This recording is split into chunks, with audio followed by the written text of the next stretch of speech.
All right. We are live, and it is The Gaming Perspective, episode 59. How do you like them apples? It's been kind of a busy couple of days in the industry. We saw our first socially distanced, publicized court battle between Apple and Epic, and man, that was a shit show, and it's going to be so great to talk about that because God, if you letting Fortnite kids talk unmuted for 20 minutes was amazing. And there's so much to talk about this week. There's games to talk about. You know, we've got Returnal. We've got a new IP rumored from IO Interactive. We've got PlayStation 5 financials. We've got Discord partnering with PlayStation. Why am I echoing? That's why I'm echoing. All right, there we go. Okay, audio issue fixed. We are good. All right, so we'll get right into intros now that I've fucked everything up right off the bat. So, introducing from Windows Central and Android Central, and temporarily at Tech Radar, Mr. Samuel Redact the Document Tolbert. Yeah, much like everything going on in the Epic v. Apple case, I'm trying to redact myself, but much like everything in that, it's too late. Bridges are burnt. Documents are out there, and it is juicy. It's good to talk about, and we are going to talk about it. I hope you guys are doing well. I don't know about you, but like I had, and I mean this in a good way. I mean this in a very good way. I had the longest weekend I've had in a long time. Like this weekend felt like it lasted an eternity for me. Or should I say a reternity? Yeah, see, unfortunately, my weekend's very much like my Returnal playthroughs. Short and over way too fast. Yeah. And you feel dead at the end of it. Yes. Yeah, pretty much. It's like, oh, can I have a weekend to recover from my weekend? No? Okay. Yeah, it's been a bad week for people getting their emails exposed, so we're definitely going to talk about that. Eric. Hello. From the land of Florida, the Basement Radio Arcade Podcast, and welcome to GP, where we remember to do your outro. Okay, I'm going to let that die now. All right. How are you doing, my friend? I will say, shout out to Enrique, who's been on his best behavior. He's even doing outros when I don't make it on Brown. He's giving me outros when I'm not there. That is the power, my friends, of being of threatening to go into free agency. And you have other podcasts stepping up. I mean, it was a beautiful thing. Beautiful thing. So we learn from these things. It's great. Sometimes, I mean, dude, it's just like work. It's just like work. Mm-hmm. You have to come in and you have to say like, yo, this place, they're offering me, look at this and look at these benefits and look at this relocation package. Like you gotta I'm not saying I'm leaving. Now and again. Right. I'm not saying I'm going away, but I might be going away. No, but been good, man. All good. Life continues on. Work, games, family. Not necessarily in that order, but yeah. I'm good though. Everything's good. Little did everyone realize that Eric was the Kawhi Leonard of the podcast free agency pool. I could end up here, but you all know where I'm really going to end up. Right. It's like I come to your podcast for one season. I bring you the belt, but I'm gone after that. Right. I need to go lose with the Clippers now. Yeah, and never be seen from or heard from again. But that's enough sports ball talk before we confuse all the nerds in the chat. I do not mean to insult the people that didn't tune into our show. I appreciate each and every one of you. I apologize vehemently. I will do a full 10-minute, fully monetized YouTube apology to all of you with much, I'm sorry, with me deadpan staring at the screen. But anyways, appreciate you guys tuning in and coming to talk games with us. Each week we talk a little bit about the games that we've been playing, experiencing, and whatnot. I'm going to let Eric go first because me and Sam have a bit of crossover this week. So, Eric, what have you been playing this week? I am checking in again with Immortals Phoenix Rising. Ubisoft has a thing about never letting you out of their games. Even one like this. But I'm getting there. But it's just that thing where if you're a person that can kind of just jump into these games and you kind of focus more on the main quest and kind of make your way through, you could probably get out of there. But I don't operate that way. Icons open up on the map and I must go to them. I must clear out this whole region before I move on, and that is where I am with Immortals Phoenix Rising. But fun game. I am enjoying it. Definitely enjoying it. Oh, yeah. Other than that, still playing It Takes Two with Sarah. We just played about 30, 40 minutes before she went to bed. She's like all in addicted to this game. So she like runs up on me like a little 6-year-old crackhead, like, you play a little that It Takes Two. So, yeah. But it's been good. So, Joseph Ferris, man, I don't think he gets enough. He gets the props for disrupting, the Game Awards. But for as far as creativity and things like that, I don't know if enough people give that man his flowers, because this game is like insane. The puzzles and the things that you're doing in it. So I'm glad it's doing well. I did hear it's doing well, so that's good. It's very much deserved. It sold over 1 million copies, Eric, and I saw something. Rebecca Valentine and Imran Khan, who are girlfriend, that's public, and they were playing through it together. And I believe Imran said that there are set pieces in this game that if they were in a big like Microsoft or Sony game, people would be talking about them all over Twitter. Would you agree with that? I would agree with that. Interesting. There's some mind bending type things. I'm like, that is a really awesome mechanic. Wow, that is really cool. That type of stuff. Like, wow, So I don't know if it's people kind of ignore it because the EA name is involved with it or something. But yeah, I mean, in my opinion, the dude hasn't missed with what they do. You go from Brothers, A Tale of Two Sons, which is one of my favorite games. I don't know if you guys have ever had a chance to play that. The idea of you're controlling two characters in a single player game to now then moving into A Way Out with that co-op, busting out of jail thing. This one takes it to everything that they learned, I think, in A Way Out. They brought it into this and stepped it up. The story is deep. It is a little dark in terms of the subject matter, but not so dark to where I didn't feel comfortable enough letting Sarah play, because she's all about like the mechanics. And that's the brilliant thing about this game. If you have like a significant other or a child who is, like a significant other who's not really a gamer, or a child who's young, it teaches mechanics so well, like using the camera and doing double jumps mixed with the dash and things like that.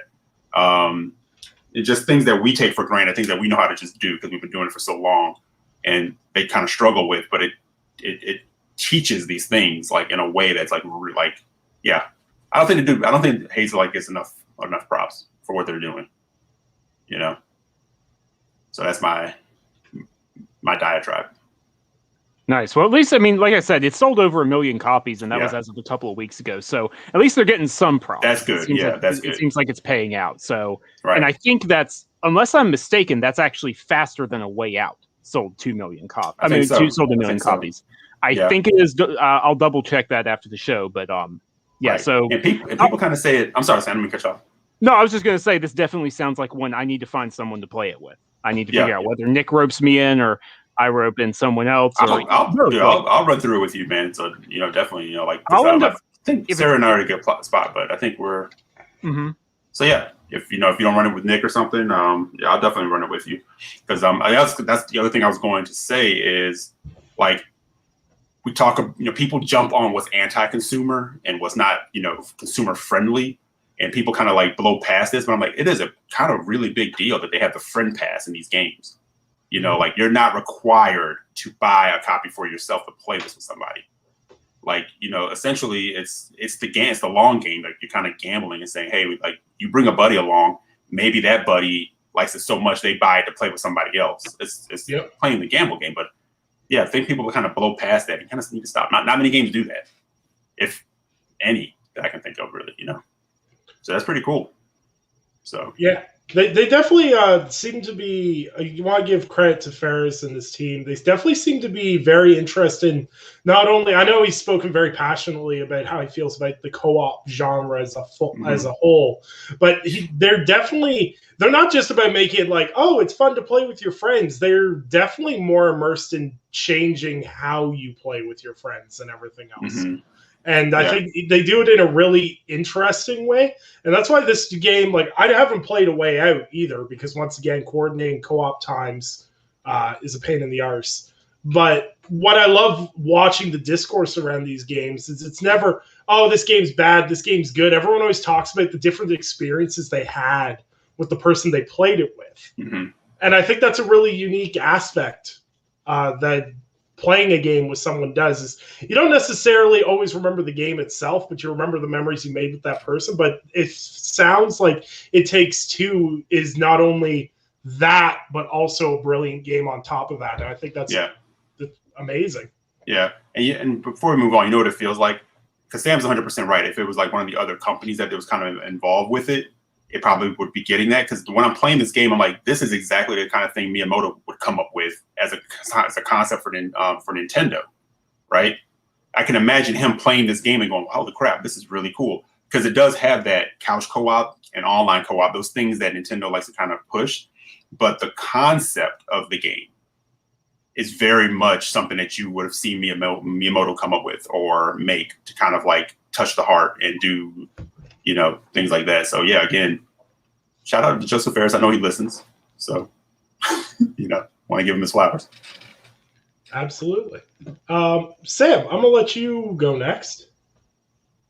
Yeah, because this is interesting. We've both been playing the same game that we can talk about anyways, or that I can talk about publicly rather, and that is Returnal. Housemarque's big PS5 exclusive. Housemarque obviously made Nex Machina, Resogun, the canceled Battle Royale game Storm Divers, I believe is what the name was, if I remember correctly. And yeah, so how do I put this? I have a lot of conflicted feelings about Returnal so far, and I put in about 20 hours, I think, or maybe even over 20 hours in terms of playing, but that's not the progress you would think it is, because Returnal is a roguelike, and what that means is your progress is reset with very, very few exceptions, with a couple of tiny, tiny exceptions. If you die, you lose everything you've obtained. There's a few exceptions, like a grappling hook, a katana, which is your melee weapon, some upgrades like how many items you can hold, that sort of thing. That kind of stuff stays with you, but like your health upgrades, weapon damage, stuff like that doesn't stay. I'll get back to that point. Would you guys like me to talk about what I'm not liking in Returnal or what I'm liking first? Because I kind of have a lot to say about both. How about you do what you like and what you don't like, and then I'll go with what I like and what I don't like, and then we can mix smash in the middle if there's anything we want to go. Or like if Eric has questions. Okay. Yeah, that makes sense. All right, so what I'm liking about Returnal, right off the bat, Housemarque are nailing the haptics. This game is probably the second best use of the haptics and the adaptive triggers outside of Astro's Playroom. It's like right there behind Astro's Playroom. Like, this is a very good use. You feel the rumble perfectly when Celine's spacecraft crash lands on Atropos, which is the alien planet. When she's crawling out of the wreckage, you feel it correctly. The pitter patter of the raindrops as they're falling on her. Like, it's good. This is probably, it honestly might use the adaptive triggers better than Astro. And I don't say that lightly, because you use it like you pull it halfway on one of your guns and you just aim, right? You aim down your sights. That's no big deal. But then if you pull it all the way, then if you pull your other trigger all the way, you activate your alt fire mode. So every gun actually becomes two guns and you get all these different mix and match. And it's one of the only games to have an active reload system. The reload system is like in Gears of War. It's the active reload, which means when you hit that and you nail that tiny, tiny window, it feels so satisfying to get right back into shooting again. And the dash, you feel the dash as she's zipping and sliding around Celine, the player character. It's really, really good. Just gameplay is fantastic. Housemarque knows arcade gameplay. And make no mistake, it may be third person. This is arcade gameplay. I promise. Like, this is an arcade game. No questions asked about that. It's bullet hell. And I mean bullet hell. It's difficult, tough as nails. And I like that. I'm not complaining about that. I love this game in that regard. No problem. Environments. I like that as well. The environments in this game, amazing. I know there's some mixed opinions about it. I love the movie Prometheus. I love Prometheus. I love the Alien films, all that sort of stuff. This game extremely inspired by Prometheus. Just the architecture, the alien ruins, the many tentacled aliens that all look like they used to be underwater, but now they're on land, and all these crazy designs. Love it. Fantastic stuff. Nailing it. I love it, love it, love it, love it. Storyline is interesting. It does interesting things with the idea of, hey, what would it actually do to you if every time you die, you're reset right back to where you used to be? Because this isn't a spoiler. Celine she comes back to life, but her body stays there. Like, she did physically die. She finds bodies of herself. And so that means the story unfolds in an interesting way because you find bodies of yourself as you're making progress with audio logs of Celine telling herself, like, hey, if you make it this far again, here's what I learned. That's really, really freaking cool. I love it. I'm so engaged in the story. About halfway through the game right now. So that's some really high highs. Here's the problem. Good luck ever making progress. Like, ever. At all. Because it's not I don't have a problem with the fact that it's difficult. That's fine. You want to make your game difficult? All right. I don't even have a problem with the fact that you lose a lot of your progress and there's very little permanent progression. Like, okay, you want to make it very difficult to progress the story? All right, I can play with you there. The issue is that there's no autosave at all. There's no save. There is no save. If you abandon the game, if you close the app, you will lose whatever progress you've made that run. If you open another game, you will lose whatever progress you've made that run. If you turn your PS5 off, you will lose whatever progress you've made that run. The only way to preserve your progress, in theory, is to not close the app, not open up another game, and put your PS5 in rest mode. That's in theory. In practice, it's just crashed on me both times I've done it. And if an update comes through, which, by the way, it's a new game, and new games these days get a lot of updates at the beginning. That's just how all games are. Games get updates. If you get an update, it will come through.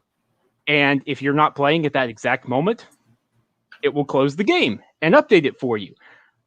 I've probably lost as much progress as I've actually made.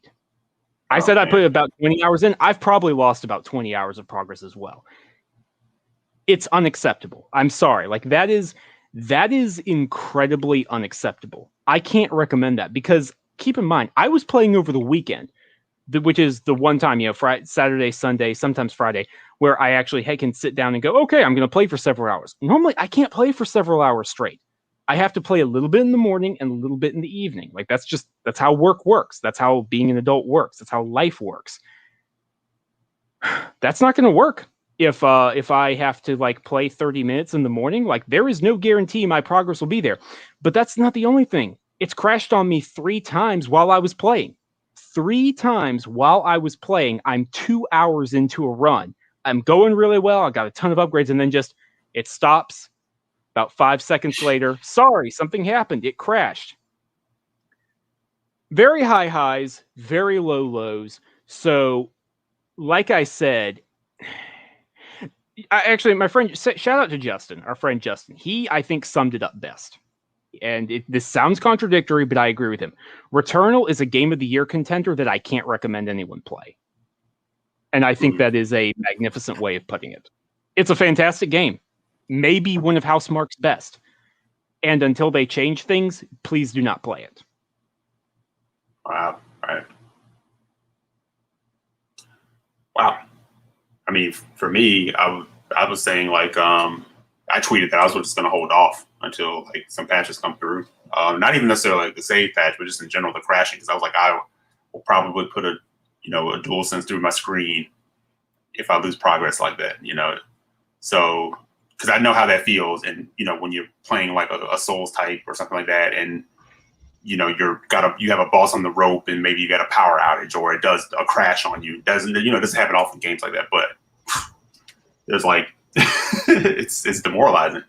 So I can only imagine, you're making a run in a roguelike, and you're actually having a good run, and through no fault of your own, the system's like, all right, later. Yeah.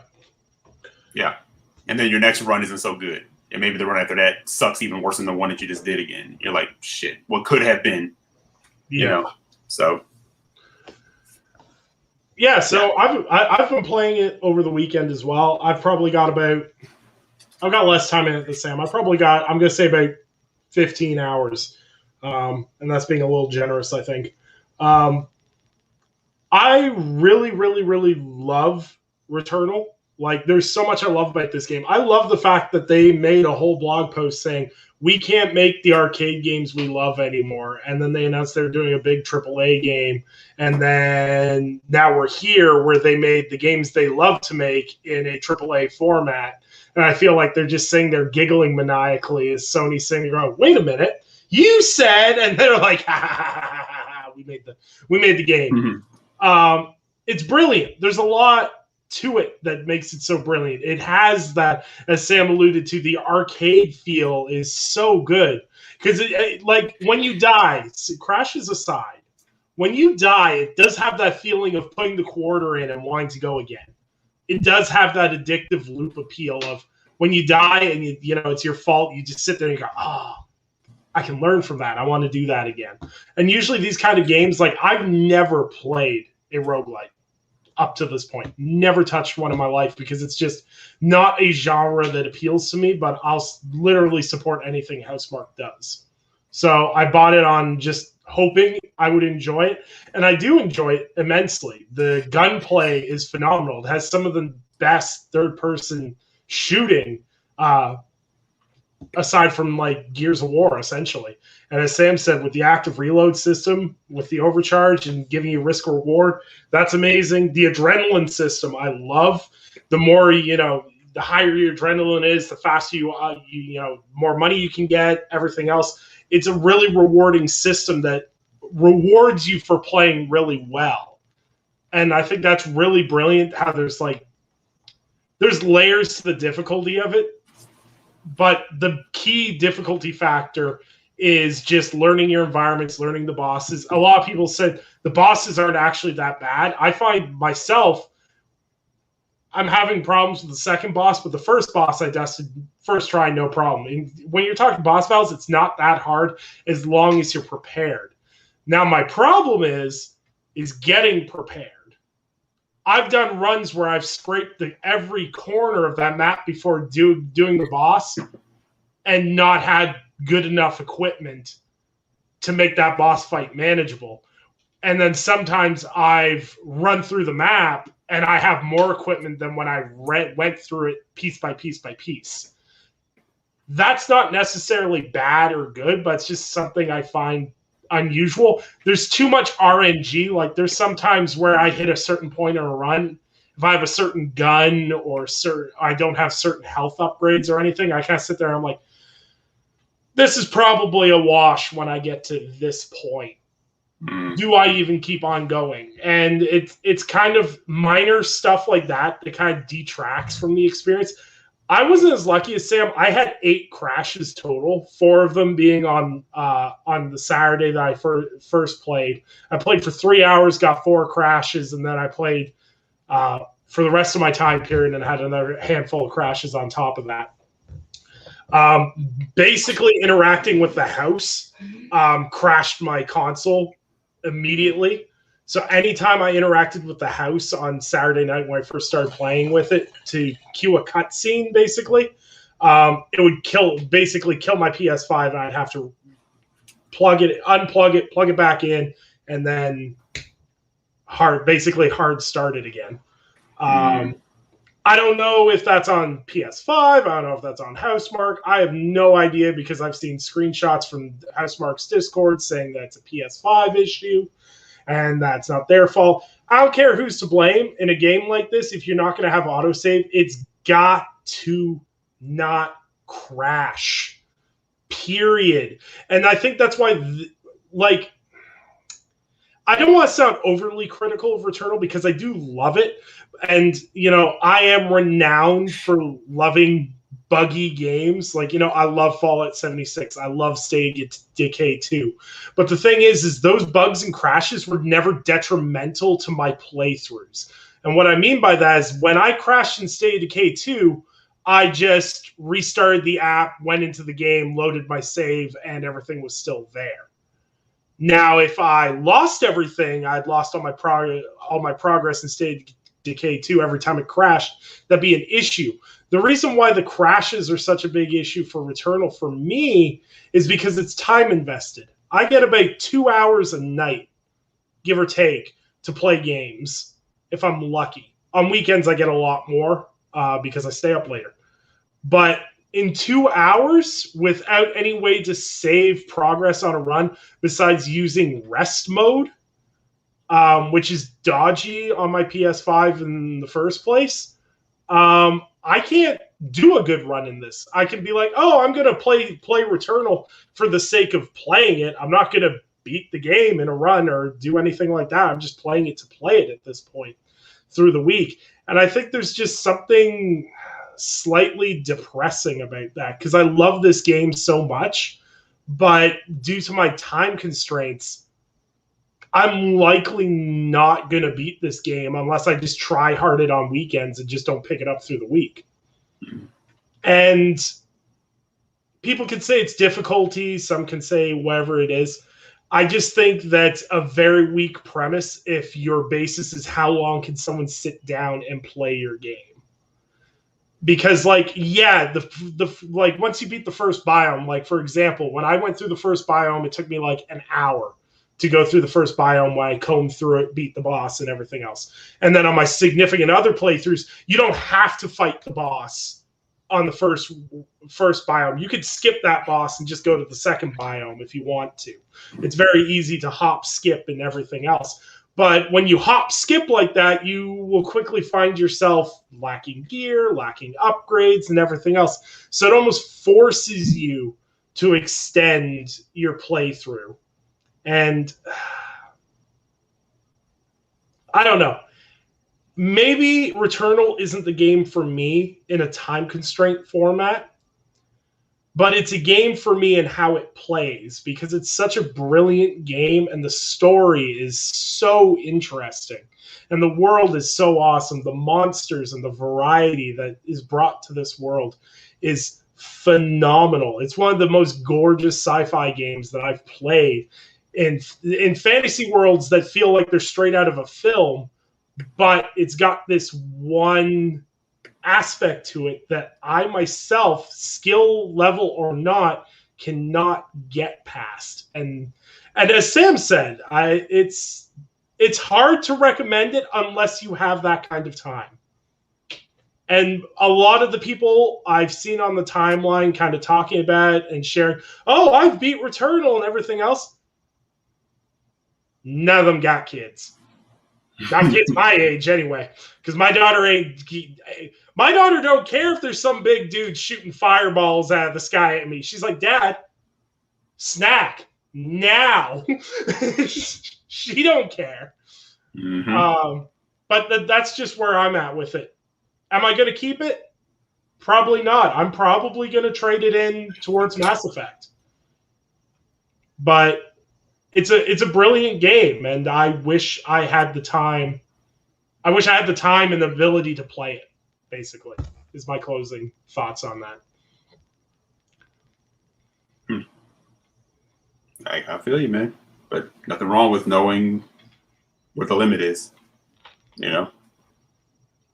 I think we've all kind of been there where we stuck with a game that we weren't really feeling just because we put the money in on it, or we got to a certain point in the game and had the time. And yeah, I know I've done it plenty of times, and I kind of envy people who are like, yeah, I'm done, and get to just kind of walk away. You know, sometimes it's like, nope, I got to do it. So yeah, I mean, like I said, I think especially here, Eric, it sucks when everything else is so strong. Right. That's the problem. Is it's not like the rest of the game sucks. It's awesome. It's really cool. It's creepy. It's interesting, and I think that makes it more painful. Unlike Nick, I'm going to try to stick with it, but I definitely have my problems. And here's another thing. Village is right around the corner. Resident Evil Village is almost here. That's 3 days away. It's like looking right at you. Exactly. It's like, I don't know, man. I don't know.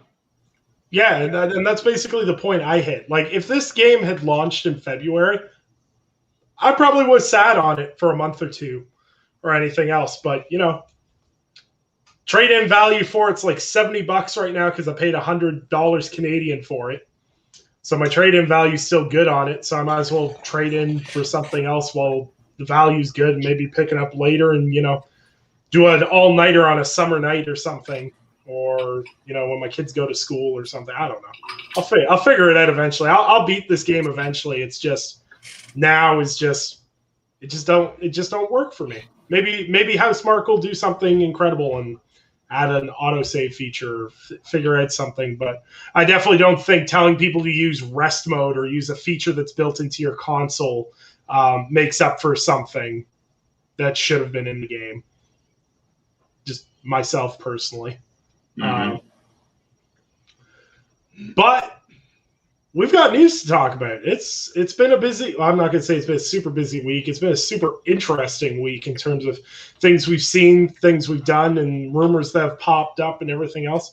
But we're going to talk a little bit about one of my favorite studios first. So IO Interactive, which of course you know are the developers of the long-standing Kane and Lynch series, as well as the Hitman franchise, are, supposedly working on a new IP.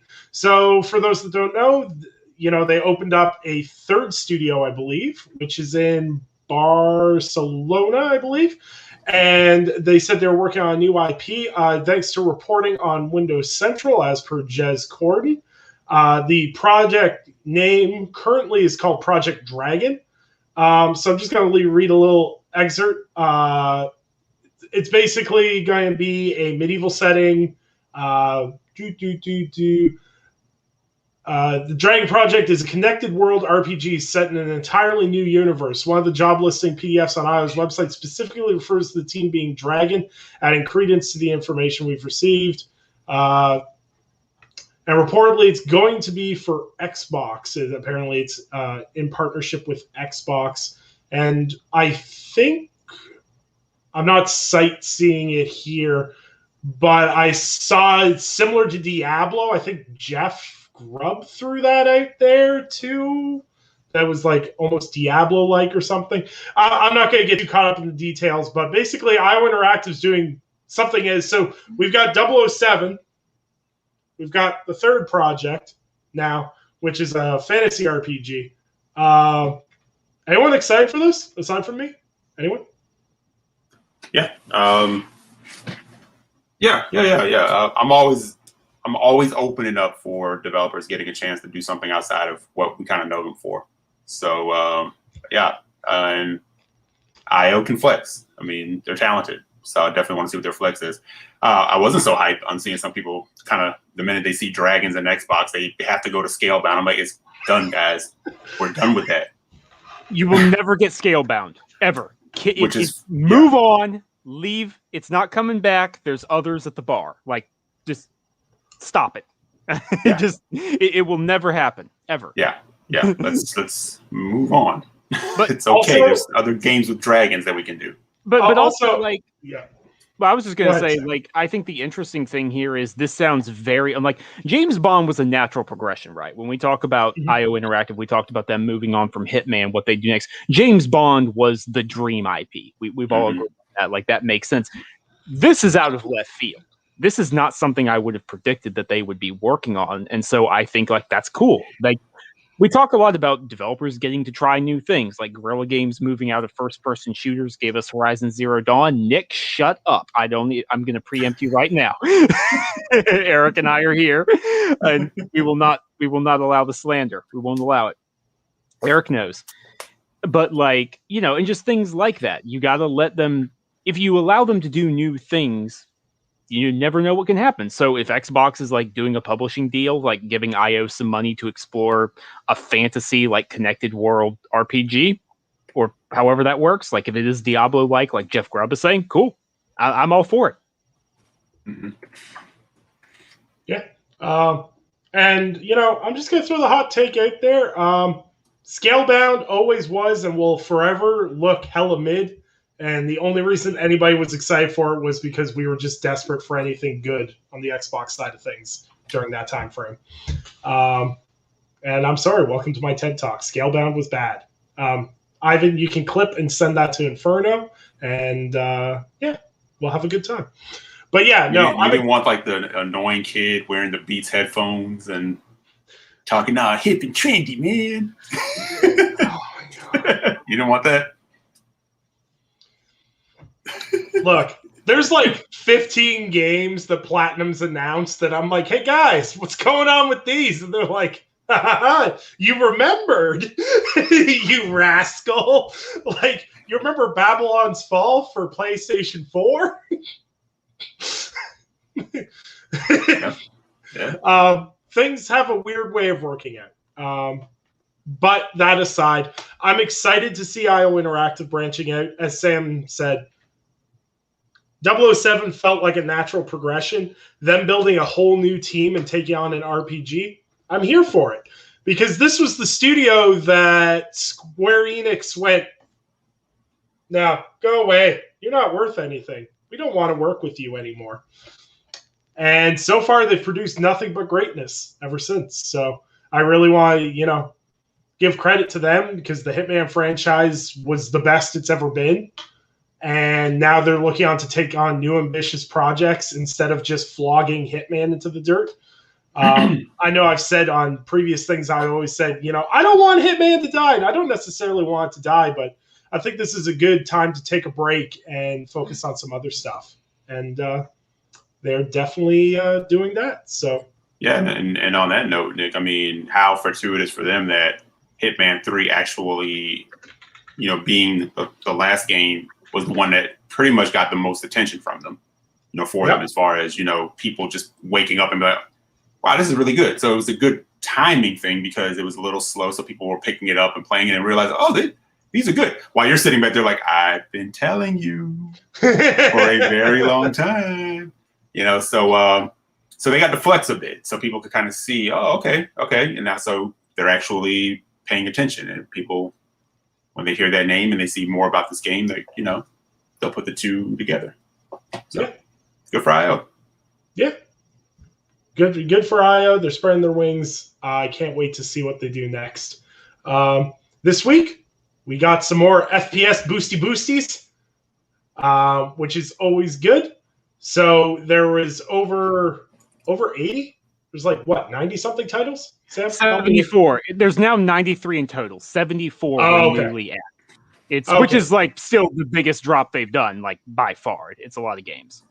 Yeah, so just to do a brief overview, basically all the Fallout games, Fallout 4, Fallout 76, Far Cry, Gears of War 4, all the Battlefield games, a lot of the Assassin's Creed games, all the Lego games. God bless my children are going to be so ecstatic to be able to finally play Lego Jurassic World in 60 FPS in all its glory. Yakuza 6, and of course, it is worth noting that Titanfall 2 is still available at 120 hertz, and you should go and goddamn play it before I smack your mom. But well, shout out to Dan. Anthem is boosted, so we have to give him credit. We have to give him that one. Yeah, you know what, Dan? I can't wait to play Anthem 2.0 at 60 FPS. Oh.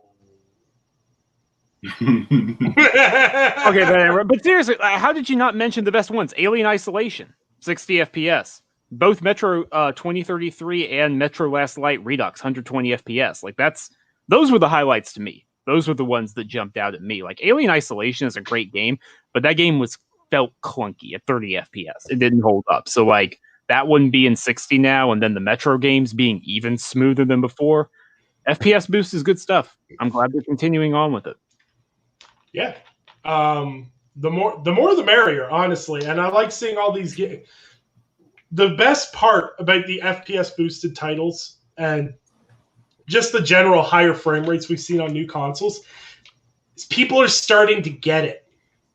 People are starting to get there. I'm seeing so many people now go, oh, could you imagine if this is 60 FPS? I'm like, yes, you're understanding now. This is actually a key part of how the game flows, and you start realizing there's animations you can't see at 30 FPS.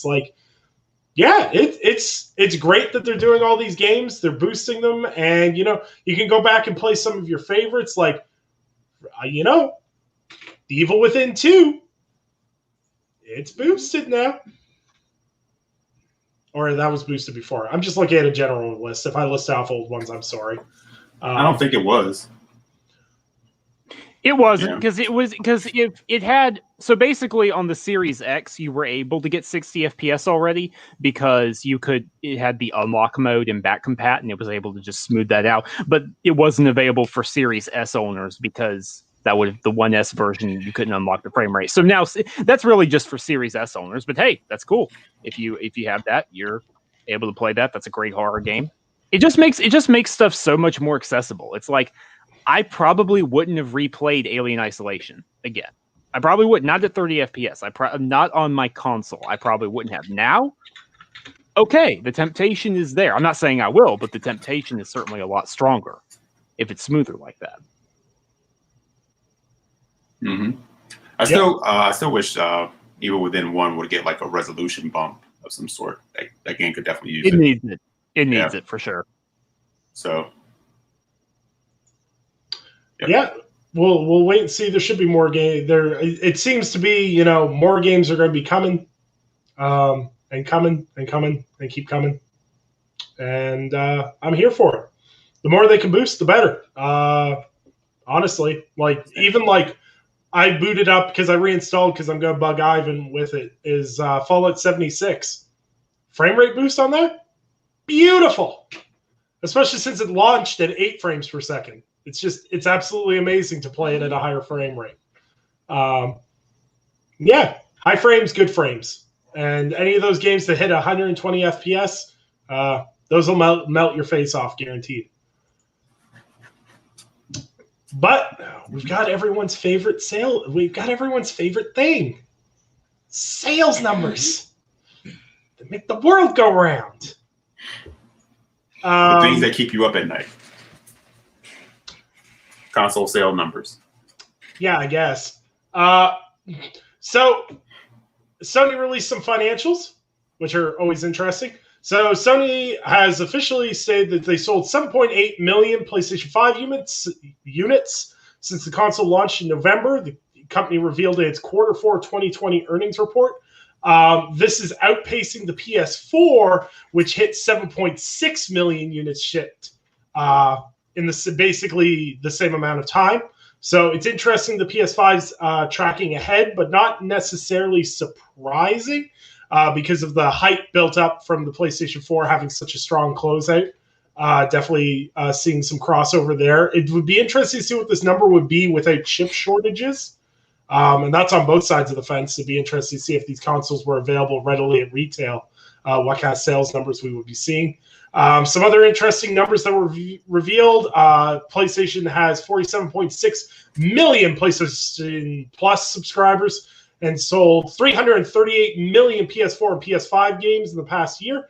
These figures helped the company reach a $24.4 billion US dollars or $30.1 billion Canadian in gaming revenue in 2020. God bless that Canadian gaming site that I'm using as a source for converting that over into Maple bucks. But any general overall thoughts on the PlayStation 5 success? I don't think there's necessarily anything surprising here. No, imagine what it would be if they actually could get them in hands. Yeah, I mean, exactly. I think that's the only thing you can really take away from it is they're doing that. Now imagine if there weren't shortages. Imagine if there wasn't this chip crisis going on that isn't getting any better for probably the majority of the year or even into early 2022. Every console that is being shipped right now is being sold. Every last one. Any console that they or Xbox too. They put it on the shelf, it sells. So it's hot. Good for Sony. Keep the momentum going.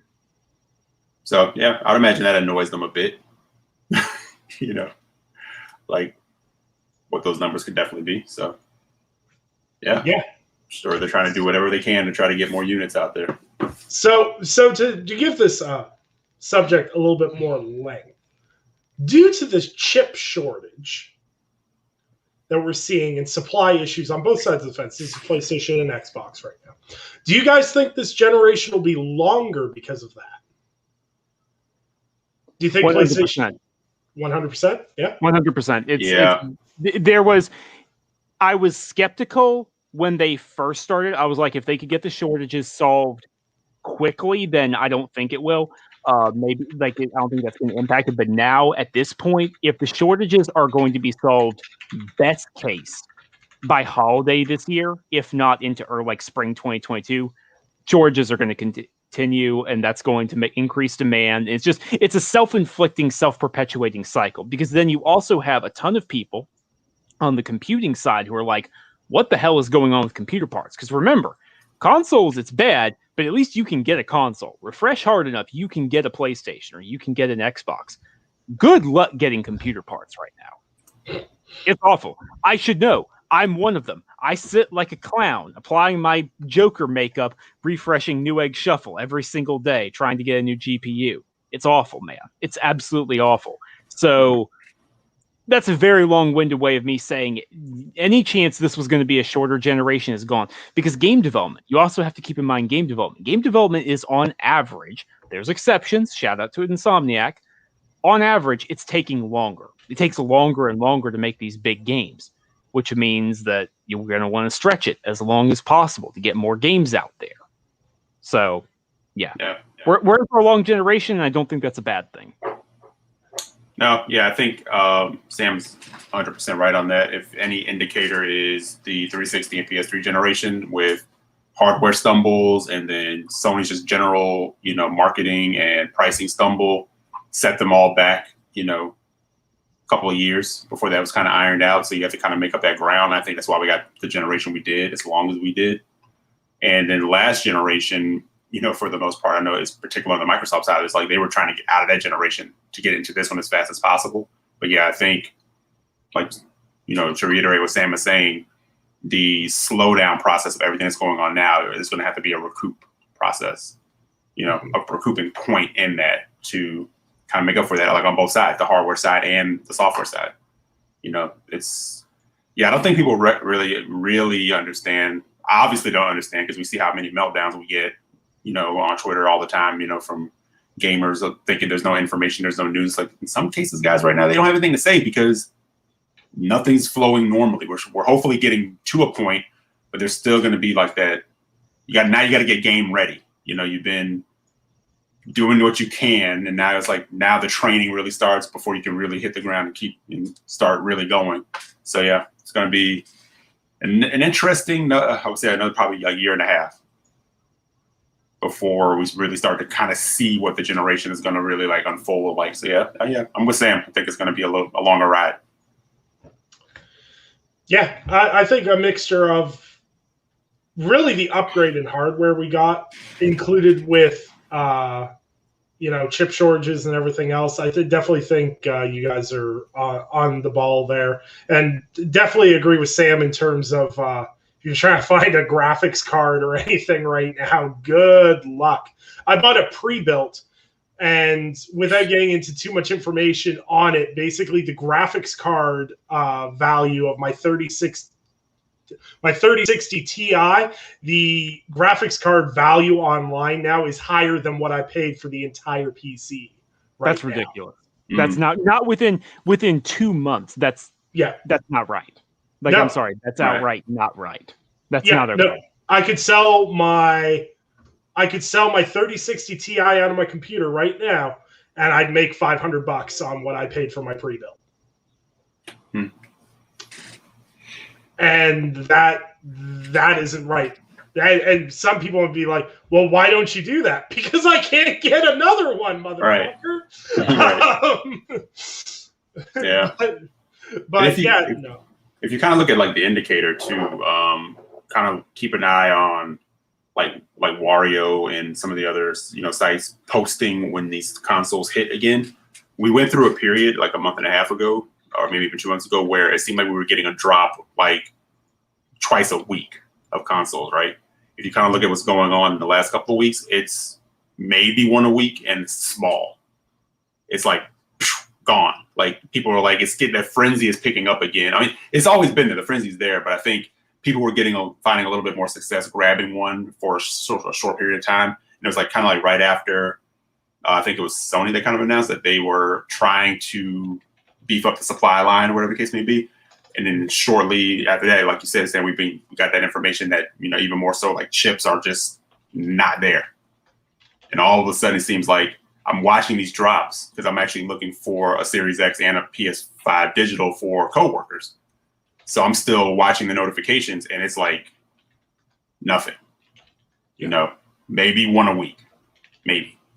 Yeah. So I think I think they're really hitting a point where it's like next to nothing. And even because I haven't seen a PS Direct queue in about 2 weeks, I think. Yeah, this feels like the longest we've gone without. Yeah. Yep. So yeah. Yeah, it's definitely a challenge to get them, and it's same example as mine. I luckily enough snagged mine because of a canceled pre-order at my EB Games, and they called me and I got one. But for Canada specifically, there was a gap where between January and March of 2021, we did not get a single drop of physical PS5s or digital PS5s, and same goes for Xbox as well. Mm-hmm. We went through like a 2-month drought where no retailer had them. Like I'm talking like you go on sites that'd be like Walmart Canada, last drop was January 1st and it was March. And you're like, come on. Mm-hmm. So if you got those consoles, hold on to them tight and hope you don't gotta replace them. But speaking of things that you won't have to replace, Discord is doing a little shake and a jig. So, Discord's been in the news. They were looking for some potential buyers. They were in talks with Microsoft and, things obviously fell through on that with the new announcement that PlayStation is partnering with Discord. Well, I use the term maybe partnering isn't the right technical term. But Sony has announced that, maybe it is. Sony has announced that it's partnered with chat service Discord to integrate the service into PlayStation consoles and experiences starting early next year. Announced on a Sony Interactive Entertainment blog, this partnership is already being worked on so that your Discord social experiences can be connected to your PlayStation Network gaming experiences. The target for this integration is early 2022 right now, and systems and services, including friends, communities, and groups, will be available on both consoles and mobile. It's slowly rolling out. Just need Xbox and Nintendo to get on board and scrap their own party systems and just let me use Discord to play with my friends. And everything will be right with the world. This partnership feels fine. Like, I don't really care. Like, I didn't really care if Microsoft bought them. I don't really care that Sony partnered with them. But my God, does the Nintendo Switch need Discord way more than PlayStation does? Does Nintendo know that? Nintendo's probably sitting there going, we've heard really good things about AIM. AIM sounds like the next go-to app. Anyone know what this Earthling thing is? I hear MSN's really popular with the kids these days. But guys, any thoughts on PlayStation partnering with Discord? Sam?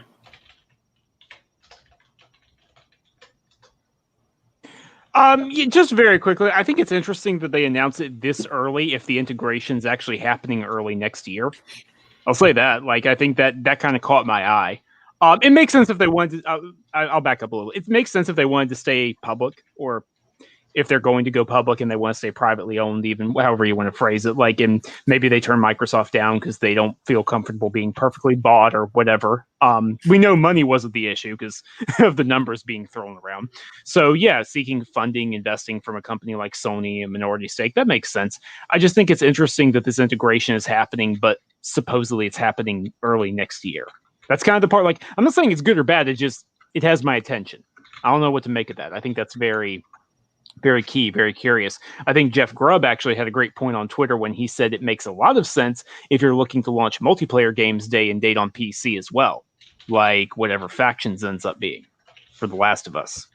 I think, or even like we learned about that new partnership that they're working on with Firewalk Studios, the ex-Bungie devs. Multiplayer game, if that ships on PlayStation 5 and PC day one at the same time, then you want the largest possible audience. You want people on both platforms to play together. Discord makes perfect sense. Actually, so, no, I never even really thought of it that way, because I've always, I've been gaming the Xbox hemisphere for so long that, jumping into a party with my PC friends to play crossplay stuff is like so super easy and intuitive that you're used to that. But on PlayStation, you can't jump into a PlayStation party on your PC. So how do they go about doing that? And Discord saves them from having to make a PlayStation app for your computer. Wow. Holy shit. This is why I listen to people that are smarter than me. Eric, Any thoughts? Because I know you're a big Discord user and a big multiplayer user on the PlayStation, so I know this definitely deeply affects you on a personal level. Yeah. I have so much to say. I'm just like, I guess I need to start paying more attention to Discord, and I don't know. My attitude around it has always kind of just been like, it's just one more thing for me to keep up with, as far as like messaging and chatting and stuff like that. And I'm like, sometimes, when I have been in there, I'm like, okay, it's a little more curated at times than what goes on Twitter. Sometimes, depending on the room that you're in. But no, as far as it being like a PlayStation thing, like I think for all the reasons that Sam just listed of what Jeff Grubb said, I think that makes 100% sense. So I don't really have much more to add to it other than that. So yeah, even like when they were like in talks to be purchased by Microsoft, I'm like, that sounds like a very smart Microsoft thing to do. But my thought process on it was, I don't think it automatically meant Xbox only, Xbox related. I thought it meant people kind of forget that it's Microsoft as a whole. Like they do more than just Xbox. So, but when it comes to like the PlayStation side, what it's for. Like that's their main thing. Unless we're about to get a whole new Sony Bio, like Bio or whatever line coming out, powered by Discord or something. I don't know, like Chromebooks. So I don't know. Yay, Discord.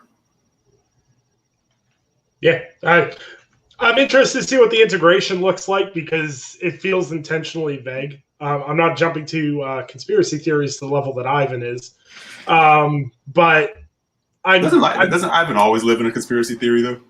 Yeah, that's what I love about him. He's consistently conspiratorial, and I love it. But no, I'm interested to see what that integration looks like because honestly, as someone who cross plays a lot and plays co-op games with a lot of PC friends, I would love Discord integration because sometimes the Xbox app just sucks on PC. And we ain't even going to talk about it on mobile because I don't know how many times me and Eric have tried to make that joint work and it don't. Man. I'm like, hey, Nick, you there? Fuck, I lost him. Sam too. Sam and I, we tried it too. And it's like, hello? Yep. Inconsistent. And I've tried the PlayStation app a couple of times too, and like not as much as the Xbox one. It's like Discord makes sense. Discord makes a lot of sense. Just bring it on over. Gaming Perspective Discord server. Let's go. Huh, it's almost like I was revamping that today, and people are. We got something for you, Glorious. Don't worry. There's something coming. I'm cooking. But yeah, interesting stuff. We'll wait and see how it turns in.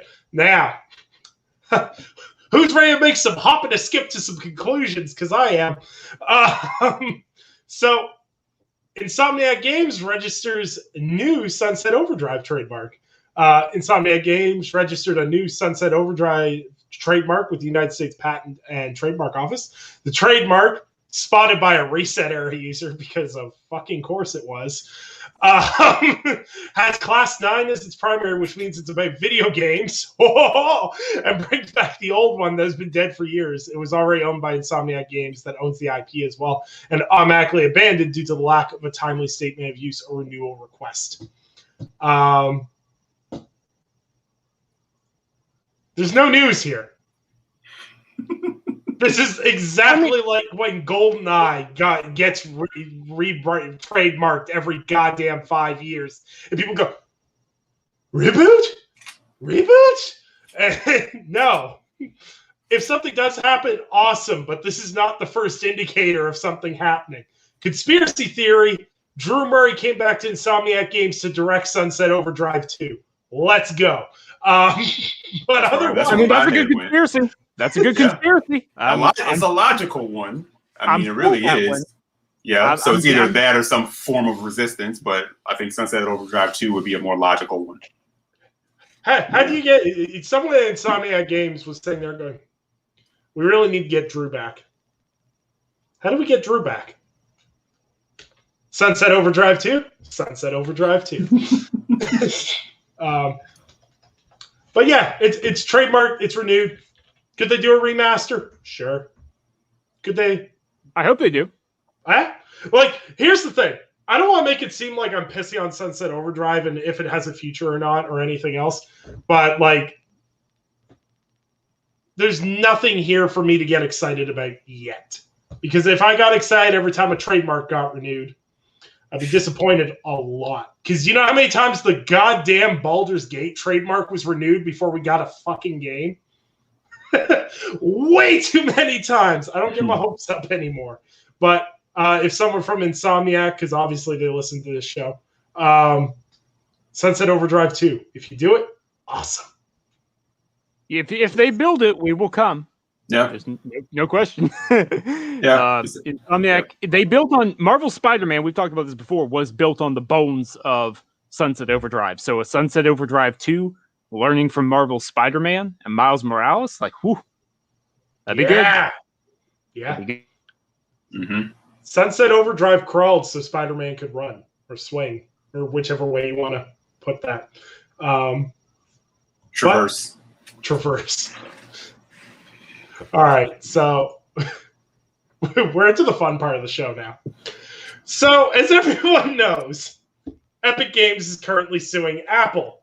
So this is one person with way too much money screaming at another person who has too much money about the money that they're currently screwing each other out of. It's amazing. It's phenomenal. If we could put the whole trial in an island and then sink the island, civilization would be better off. But with that discourse aside, there's been some stuff that's been leaking out through court documents and stuff. And when I say leaking out is, I mean, I don't know who set up this trial. I don't know if they'd ever used the internet before or wherever the case may be. But there is way too much stuff that's going way, way public that probably should not be public. I think my personal favorite one that's come out so far is Tim Sweeney sending Tim Cook, the head of Apple, an email about how the iOS store should be handled. And Tim Cook forwarding it to two people that work under him and going, who the fuck is this guy? Is he the guy from our seminar earlier? It's big endgame. You took everything from me. I don't even know who you are. What I love about this, for anyone who doesn't get the context around like what's going on with these court documents, for anyone who doesn't understand what's going on, someone made a big mistake because a lot of this information is part of the discovery process. And that means that in a trial, it's not really like Perry Mason. All the cards come out on the table. Any lawyer you talk to will tell you that. Just the evidence goes out at the beginning. And these days, in the age of social media, that means emails, text messages, Twitter messages, like anything like that. It can be subpoenaed. They can pull that stuff in. Be careful what you say, people. And there's a lot of emails being pulled in. And there's a lot of documents that are for lawyers' eyes only, or they were supposed to be, that have been filed incorrectly as a result of this taking place online. And reporters have been able to access this information. And I mean, I think the best way I can put it is that the dirty laundry of the industry is being aired.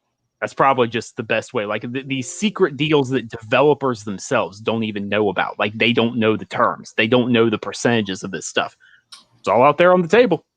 And it's interesting. There's actually a lot to go over. Nick, did you have anything in particular you wanted to go at? Well, I feel like over the next week, people are going to beat the xCloud on everything horse to absolute fucking death. So we can kind of breeze through that, so to speak. Here's the thing. I want to cover this in a meaningful and interesting way, but unfortunately, unlike a lot of people online, I'm not going to pretend like I have the legal knowledge to explain what this all means. So trying to provide context for why this is relevant to the court case may be difficult for me, for lack of a better word, because I'm not a lawyer. But there's been some interesting stuff that's come out in terms of crossplay.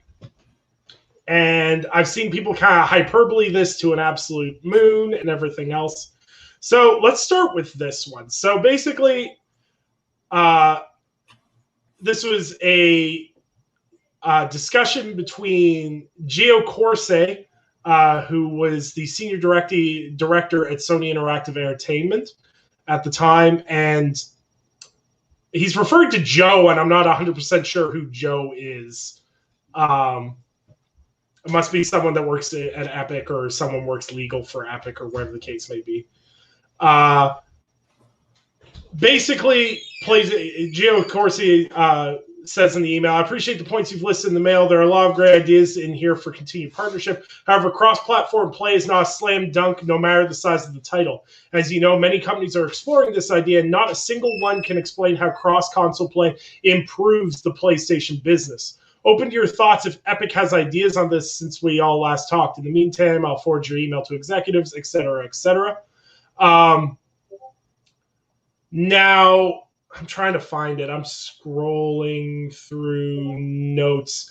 Now, Sam, help me with this one, because there's a reply to that in which Epic basically says that Epic's too big for PlayStation to basically negotiate with, because Fortnite's the biggest game on PlayStation. You know the part I'm talking about, correct? Yeah, I mean, that's kind of, I'm not going to say old news. It's mainly just context around what happened in 2018, what you're referring to. It's like, it's stuff we know happened, but we have the dirty details in terms of the conversations that took place around, no, seriously, you're going to do crossplay. And we all know that eventually Sony relented and allowed crossplay and all that for Fortnite. And then that spread out into other games. Like you have Smite, Paladins, like a ton of games now these days. The Call of Duty games have crossplay. That sort of thing. Yeah. Also worth noting, Gio Corsi, of course, is no longer at Sony.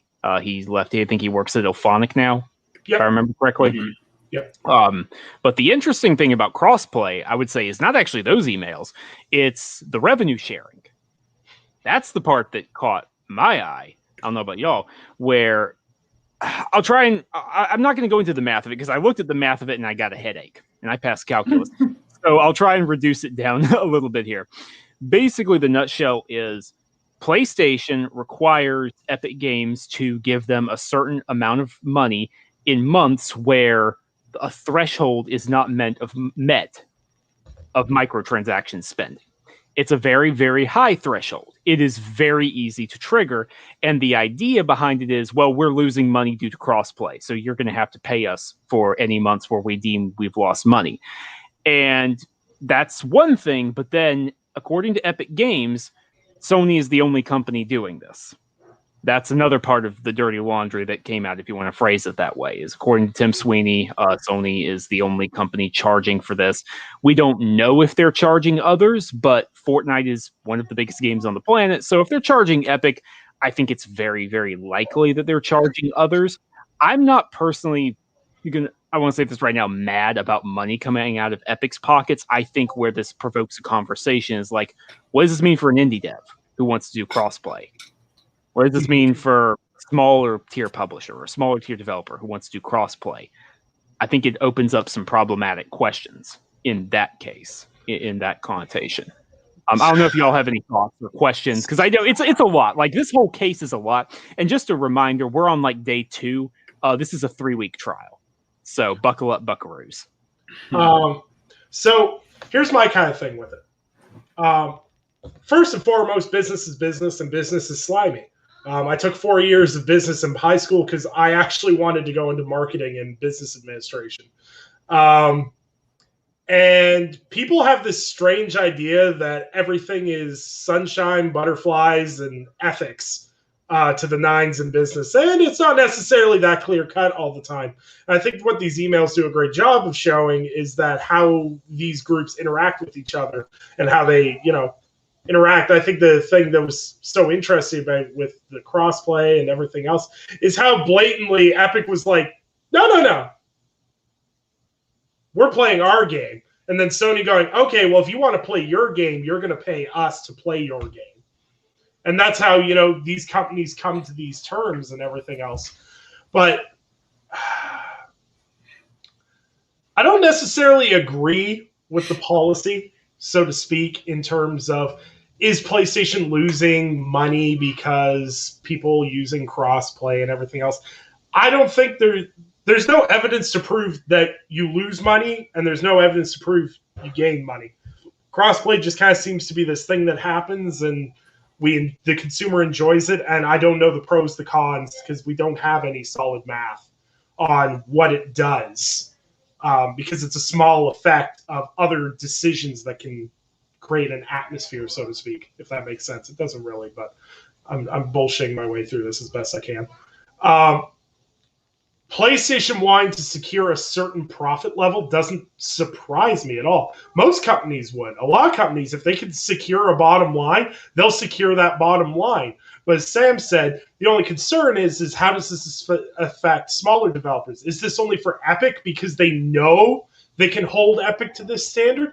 That kind of question is viable, because it's like, how's a team of like 30-something people going to be able to afford to keep up that balance? Or would PlayStation even make money off of doing the same deal with a smaller developer? You know what I mean? And that's just, it leaves more questions than it has answers. The people that are angry about it need to calm down. Everybody's got weird deals in place on all sides of the board. That was the part I didn't understand. I saw people like angry or like annoyed, or I'm like, what? Why? On our level, intrigue and interest is one thing, but why are you angry? Like, that's corporate boardroom stuff. Like, on our level, we just say, hey, we want this, make it happen, and then we run off, But yeah, you want to educate and have intrigue about it, that's one thing. But to get it, annoyed and angry, that's weird. Well, it's like, it's like what me and Sam and you and Jared talked about all the way back when we talked about crossplay. I don't care how Sony got there. All I care is that they did it. At the end, and the end all and be all, if Epic Games has to pay $10 million a month for crossplay, I don't care. If it's sustainable, cool. If it's not, figure it out. That's your job, not mine. I care about the end result and how we got there. But I don't know. I think it's interesting to watch this side of the industry, because Rebecca Valentine did a fantastic piece in regards to we don't know a lot about how the games industry operates in the background. We really don't. Like, that's what makes all this information so intriguing. There's so much stuff. Like, yeah, it's funny to laugh at the Tim Sweeney email with Tim Cook going, who's this guy?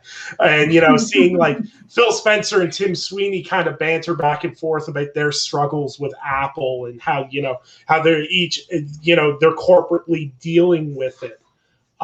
It gives people a look behind the shadows, and, it puts a different level of personality to things. So, there's the crossplay stuff. Was there any other key tidbits, like, aside from, Fortnite makes astronomically way too much fucking money? There's a lot of tidbits, is the way I'll put this. Is like, there's not anything I think right now is worth us divulging into a topic. But seriously, go read Rebecca Valentine's threads. Go read. There's some other reports. I think Tom Warren has done some threads on it as well. Like, there's a lot of good tidbits that are very interesting. And this kind of leads into our discussion topic, I think, Nick, in that this is not information we usually have access to. This is a lot of stuff that just is usually hidden away and squirreled away. We've kind of headed into this area now.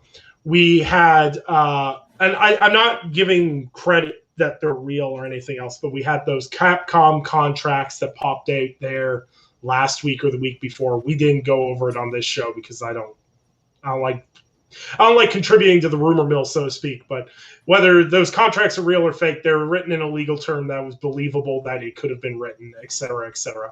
And now with the Apple versus Epic stuff, everybody's laundry's getting exposed. Like, I thought, this is going to be some really interesting Apple and Epic stuff. But no, we're getting Xbox, we're getting PlayStation, we're getting a whole bag of people that are getting dragged into this.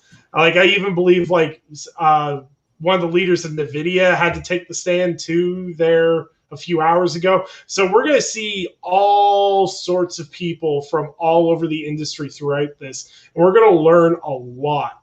Now,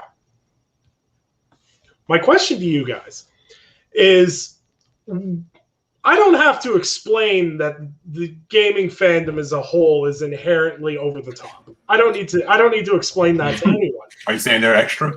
Yes, I'm saying they're extra. No. But do you guys think that this level of knowledge, how did I word this in the discussion?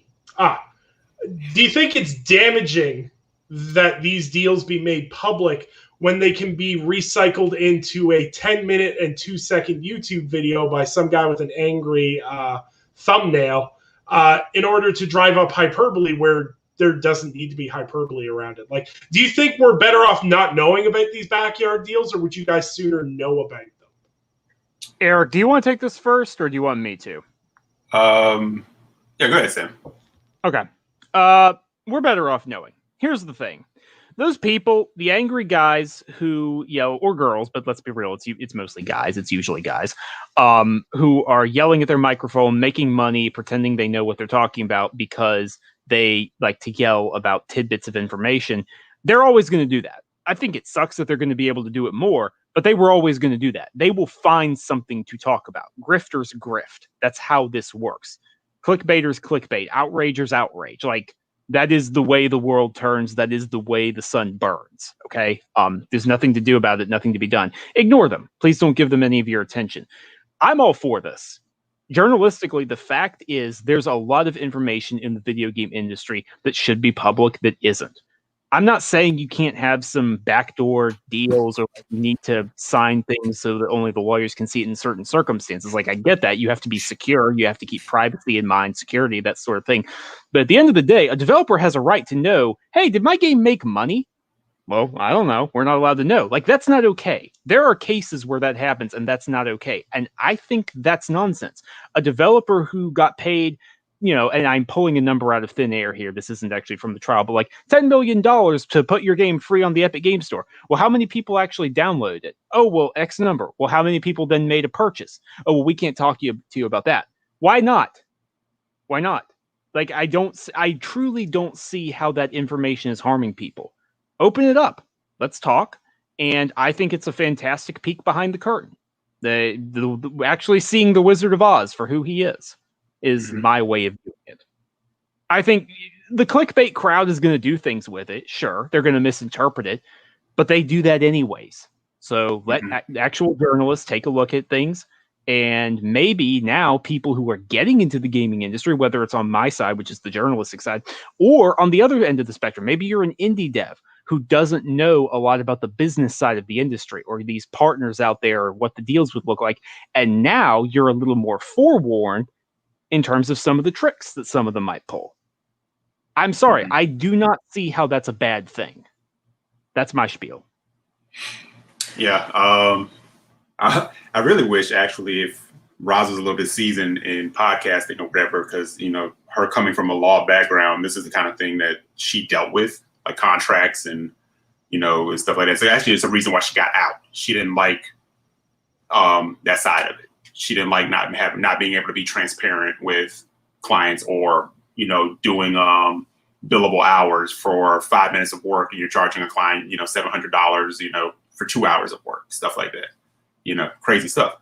But I may actually, for shits and giggles, show her some of this and see what she thinks and see if she would actually, as more of it unfolds, to see if she'd be willing to come and kind of just explain some of it and talk about it. I'd love that. Because what will be good with that is she's not tainted by the gaming parts of it and the vitriol of the fanboy and stuff like that. She would just see it as, because this is the crazy shit that goes on. Because she explains to me, she did environmental law, not to go on a whole thing, but it kind of ties back in. She did environmental law, and she would tell me the days, the contracts that you would have to do. Like if someone wants to build a hotel in one area, they have to do all of this like mitigation and like things in the area for habitat, for animals, for things like this. Like if you build here, you need to build a canal over here.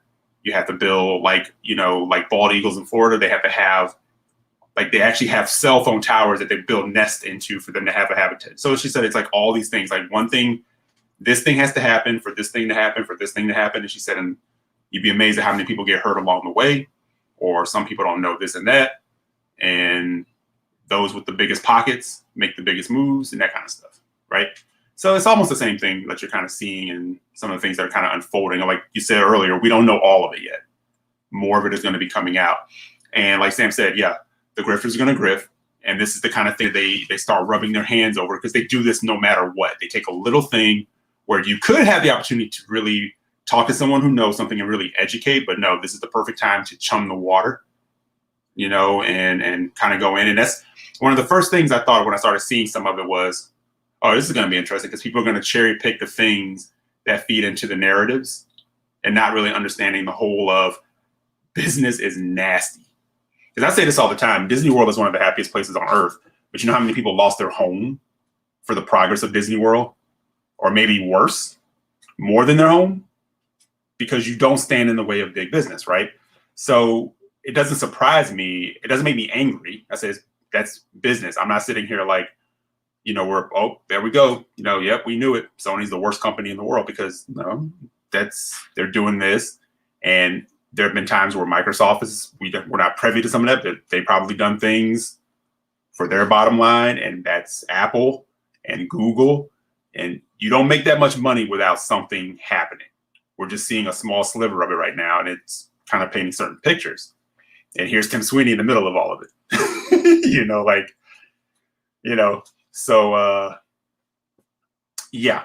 So anyway, I said all that to say, I'm with Sam. Like, I think these are things for the people who want to be educated, who really want to see behind the curtain. I don't think anything that was shown is anything that people probably already have an idea of what was going on. You're just kind of seeing it in paper now.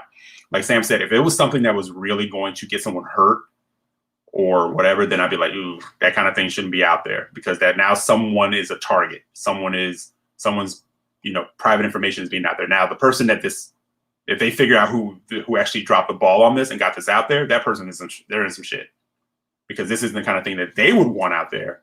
But I think it's a good thing for those who want to be educated, those who want to learn, to see. So maybe they get perspective and say, oh man, yeah, companies can do some pretty interesting things. I'm not going to sit and say what was done on some of the deals is necessarily shitty. It's business. You have a brand, you have a popular brand.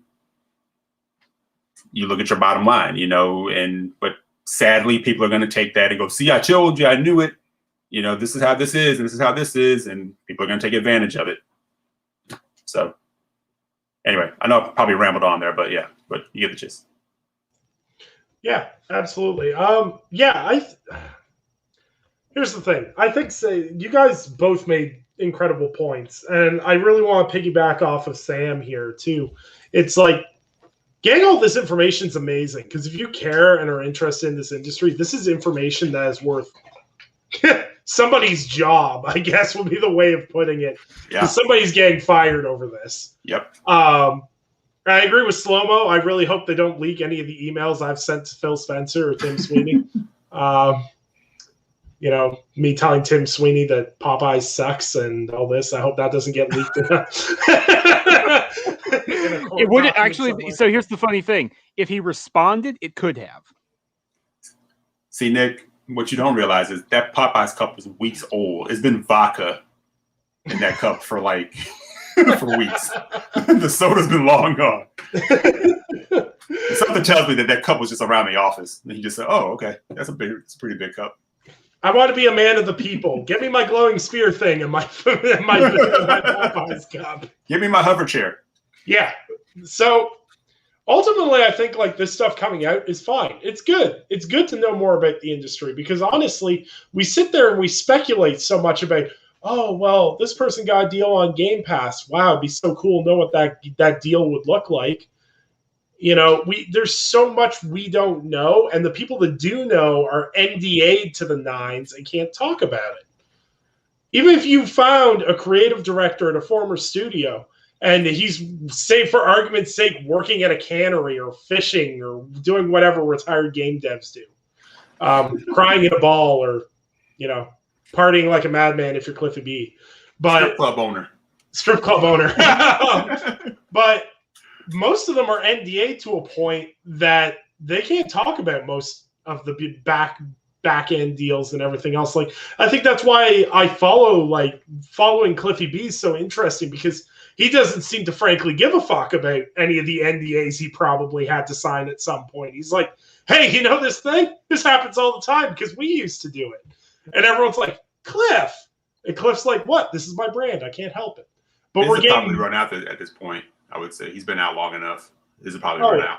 But now it's sort of like a thing of the club. Like, you don't tell them that. You're in the club. Yeah. Like, no, I own a bunch of restaurants and I'm with Google or Facebook now, so leave me alone. Yeah. Well, and like we've even seen people like, as much as I disagree with him on some things, we've even seen people like David Jaffe say that, everyone thinks the PlayStation handshake is the ultimate seal the deal. Your game will be super successful. And he said, that's not necessarily the case depending on the terms. Never went into detail what that means. But of course, with this, we get actual details about things. We get to see how people we talk about all the time, like we've talked about Tim Sweeney, we've talked about Phil Spencer and everything else, but we actually get to see how those two interact on a professional level. And that's interesting because I'm sitting there I'm reading these emails and I'm like, fuck, these are just like the ones I get at work all the goddamn time. Except my emails are a lot more passive aggressive. But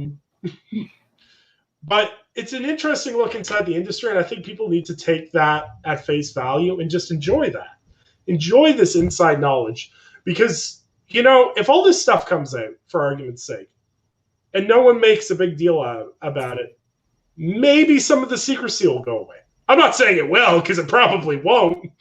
Especially with every fortnight YouTuber being like, Epic Games screwing us over for V-Bucks or whatever the fuck it is. They're going to make some angry face and whatnot and drum up some hyperbole around it. We probably won't get any more. But in a perfect world, I would love the industry to be transparent. Because, even if you look at the film industry, it's like, hey, Ryan Reynolds is doing a new movie in which they paid him $12 million to do. It's like, oh, okay. Cool. But we just don't have that level of transparency with the games industry. We've literally seen games release, get good reviews, sell well, and then studio closed. And you're like, well, what happened? And everyone's like, no, I don't know. And you're like, something happened, and we never find out about it. I don't know. I like a more transparent industry. And I hope that we get more of that in the future. Probably won't, but who knows? Yeah, I'll say.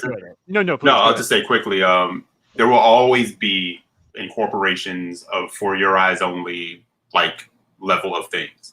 It's always going to be there. I guarantee, these few things that leak, people are not happy about it. It doesn't really say much. There's not really any. I don't think there's anything in there scathing, but still, it's the expectation of privacy.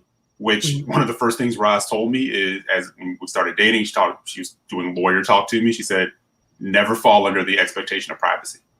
She said, if you're on a speakerphone, if you're emailing, if you're direct message, whatever the case may be, these are all paper trails. She said, always be careful what you're saying, what you're doing, she said, if you're in an elevator and you're speaking and whatever, she said, there's no expectation of privacy. All that stuff is admissible. It's all open. They can subpoena anything and get it from you. And then the worst nightmare of it is this happening in a technology world. Somewhere along the line, someone left something out or something got hacked or whatever the case may be. And boom, there you go. Luckily, like I said, what we've seen so far, and like Sam said, this trial is going for 3 weeks. This is what we've seen so far. There's probably some other juicy stuff that we just haven't seen yet. Yeah. Wait till it gets nasty. The nasty emails. I just hope any of my thirsting for tall vampire lady on Resident Evil through my iMessages doesn't get leaked. I hope I'm safe. No, that's subpoenable. Yeah. Yep. God damn it. Yeah, it's an interesting time, and these next few weeks are going to be interesting. There's going to be some hot takes, and there's going to be some interesting information, and I don't know. I'm not even cheering for one side on this one. I really don't care who, quote unquote, wins this war, so to speak. But so listening, like when Tim Sweeney was on the stand and like listening to him talk, like them asking him, so do you know what Eurogamer is? And it's just like it's so good because like having to walk around, not only listen to him try to answer the question, but still follow PR protocol while answering the questions was just, it was phenomenal to like listen to and hear about. And just, I don't know, I'm excited to see more of this, and hopefully we get more stuff. Like, you know, it's like, I don't know. I was going to say something wild, but I decided to filter myself and not. And I'll put it in the chat later. So there was a topic that we weren't going to touch, but we got a community question about it. So I'm repurposing the community question because I didn't like how it was asked. So basically the question... Now I'm intrigued. So basically the question Subpoena! We need to know! Fuck you, subpoena. I'm in Canada. I'm unindictable. You need the leak. Leak it. Basically, all this person wanted us to do was to weigh in on the review discourse this week. I'd rather fucking not. I'd rather take a jump off a flight of stairs onto an upright skateboard than take part in review discourse. Do a backflip. Yeah, I'll do a backflip. Ever see a 6'5" man do a backflip? Not likely. I'm looking forward to it. Yeah. I'm looking forward to it. So how I want to phrase this question is, and after talking with the person, how the question was appropriately phrased, was what are me and Sam's, because we've written, I'll chime you into this too, Eric, because I don't know if you wrote reviews as well. I did. It's been a while. Well, I do many reviews on Twitter now. Regardless, we'll rope you into this too. What do you guys hold as your standard for reviewing a game? And what is the nuance behind this? As someone who's never reviewed games for an outlet and who only enjoys, you know, talking about games on social media, is there nuance being left behind that from behind the scenes that we're not seeing? So I'll go first because Actually, no, I won't go first. I'll go last. Sam, as the professional in our group. That word is doing some heavy lifting. Excuse me, I'm sorry. I just remember reading in-depth journalism on Windows Central from you last week. So, as the professional in the group, what are you? This does not reflect, obviously, on the work you do elsewhere. As a reviewer, across all the time you've reviewed games, what is your standard for quote-unquote properly reviewing a game for yourself? Generally, I think you need to finish the game. I mean, I don't want to get caught up in discourse, but I do think at the same time there is nuance to it. Like, I did not have to review it, thank Christ almighty, but if someone had to review Persona 5 and they had 2 weeks clearance, let's say, that might legitimately not be enough. And I'm not going to sit here and tell someone that after 200 hours of Persona, oh, yeah, you've got another 30, 40 hours to go, but to make embargo, you can't finish it. I'm not going to tell them they can't review Persona 5 at that point, y'all. Like, if after 150, 200 hours, the game, no change in those last few hours is going to justify that. Does that make any sense? Yep. That's where I'm at. Like, I think generally, I think that's the outlier. I think that's the exception to the rule. I think, like, if you're reviewing a Resident Evil game or or something like, let's get really funny here, the Order 1886. Yeah, for God's sake, finish the game. Like, why would you not? Heck, the Order 1886, finish it twice. Go ahead and get the platinum while you're doing it. You know, but I mean, again, nuance, understanding. I think, like, if someone reviewed The Witcher 3 and they only have a week, like, they could finish the main story. It's not reasonable to expect that they'd done all the side quests. That's not reasonable. Or like Assassin's Creed Valhalla. That's the thing.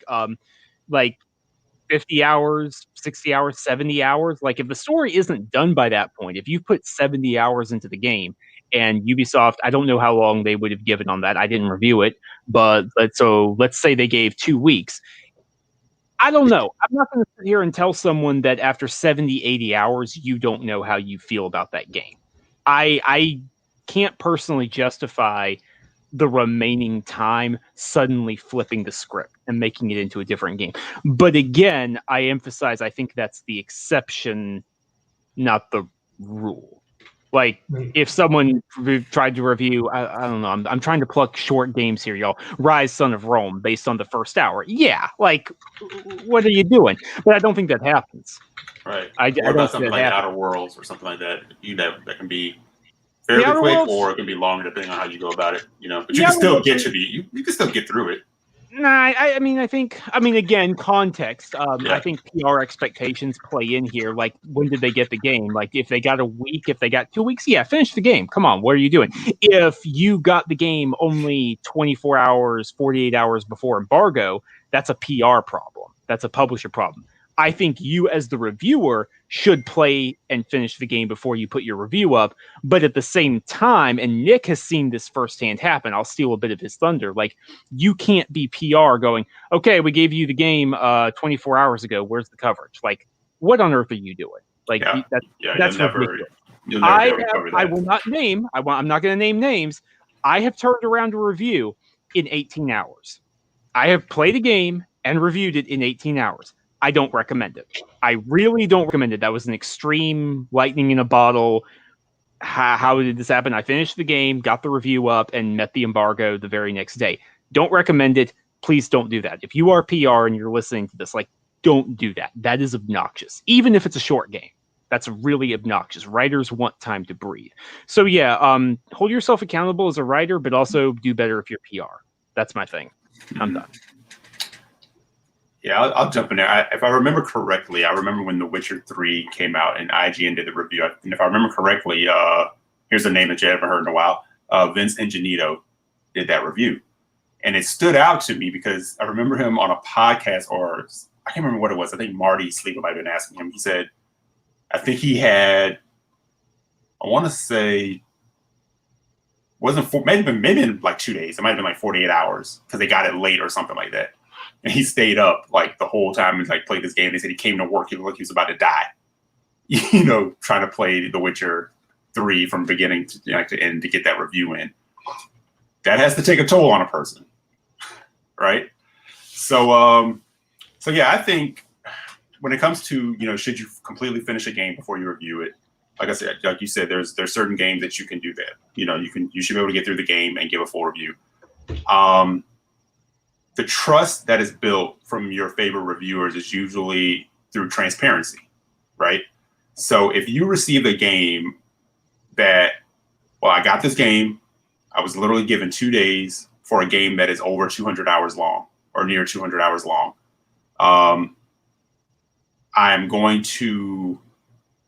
I can't give you all the story beats because I don't think most reviewers go in to give you story beats anyway. They try to give you a gist of what you're going to be getting into. Is the story great? Now, granted, the story may change by the end. So that's transparency to say that. If you're playing let's say like a God of War or whatever, and you got through that game, you can give some notes on, you know, where the story beats might hit, not all of them, but you kind of say, okay, this is the tone and whatever, because there's things that happen at the end of the game that you're obviously not going to get into, right? So you give your review on that. So I think where some of the discourse is coming in is from where reviewers are not looking to build trust with people. They're kind of being like flippant about it, you know, like in one case, you know who I'm talking about. She's like, I let the game play it for me. Now I can get through more games. I can get through more games because I can just sit there. You're kind of like, well, you're supposed to kind of play the game. That's sort of the whole trust that we're building. I come to you because I want to know what you felt, your experience picking up the controller and playing it. I can do what you did, you know, or I can watch a Let's Play or whatever the case may be. So yeah, I think, like you said, there's definitely like nuance to it. Depending on the game, like you said, am I going to hold someone down if they weren't able to get through the whole thing? I will if the game is heavily based on like review of like heavily based on what the story is, you know, the beats, you know, without spoiling the beats of the story. If it's a game that's very like an MMO or a game that's more about the technical side of it, not so much about the story, then I can understand you not really like you played enough of it to talk, you know, diligently about the mechanics and what's going on and what you can expect, or what, to look out for, or what may give you a headache, or what you may really enjoy. So yeah, I don't think it's a one size fits all, but I definitely think we need to be holding accountable people who are in these positions, and they're acting as if it's like I'm doing you a favor by even talking about this game type of attitude. Yeah, I mean, I don't think that's unfair. I do think that's I think that's the serious exception, not the rule. That's certainly not the case of anyone I know personally. Right.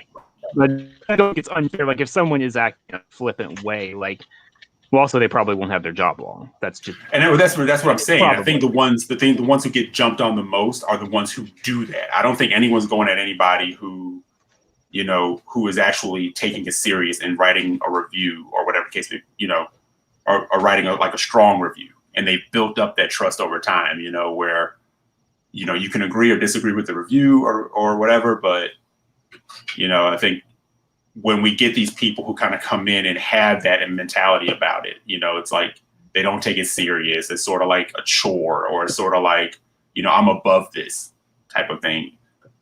That's the thing people kind of I think latch onto. Like you said, it's very rare, but if it happens, people are very annoyed by it. That is something you can get as a gamer. You get annoyed by it. It's like, Well, here's the thing. I'll jump in on this now. People will latch onto the one negative, because one thing I always hate is there's people I follow and I legitimately love them, but they get on this, well, fuck games journalist bit. And I'm like, really? And I'm like, I'm a games writer. They're like, no, you're fine, but fuck everybody else. I'm like, no. If you say fuck them, you mean fuck me. And it's like, the thing is you can specifically not like certain people's reviews. That's fine. Every game that comes out has a shitty review. An example, the site, I can't remember the site name, can't remember the reviewer, God of War. Everyone remembers, oh, the axe is so fucking boring. It's such a dry haul through the 30 hours of the game. It's a shame you didn't get any weapons, or you didn't get the blades or anything. And I'm sitting there going, dude. Mm-hmm. There's always cases like that.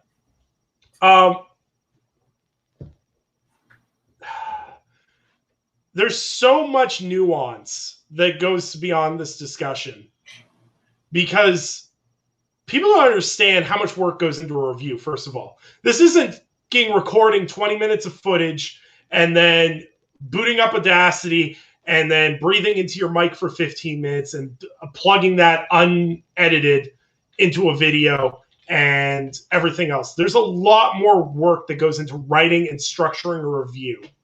It takes a lot of time. And PR doesn't necessarily give you that time every time.